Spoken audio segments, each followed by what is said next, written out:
Spheres fit inside of cubes absolutely perfectly. What I mean is that if you have a basketball that fits inside a cubic box, it should just barely touch at the top and bottom, and on the left and on the right, and in the front and in the back. Now, if you know the side length of your cube, let's call it x, then that corresponds to 2 radiuses of the sphere. Here's what I mean. To get from the center of the sphere to the left side, that's a radius. To get from the center of the sphere to the right side, that's also a radius. Which means that 2r's is equivalent to the side length of the box x. You can say that a different way. The radius of the sphere is half of the side length of the box. Now you might be curious what fraction of the cube is taken up by the sphere. Percent occupied by sphere.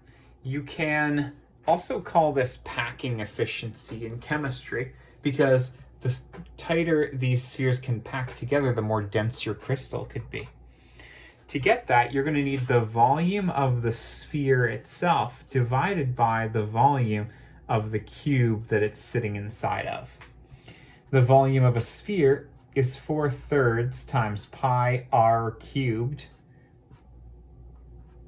Now I'm leaving the r blank because I want to point out I'm going to use 1/2 x instead of r.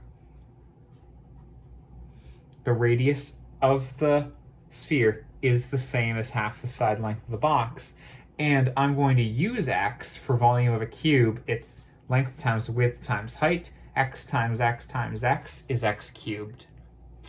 So doing a little algebra here, we end up with 4/3 times pi times 1/8 times x cubed on top. I was just cubing the half and cubing the x.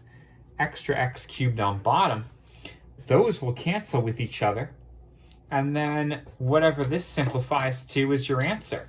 Note that the 4 and the 8 will cancel with each other as well, and I get pi over 6. I don't actually know what that is as a decimal, but it's just a little bit more than 50%. So I don't know, 54%. I don't have my calculator with me. Nice. That's going to be it. The largest sphere that can fit inside a cube takes up a little bit more than half of the volume, and the radius of that sphere is half the side length of the cube. Best of luck.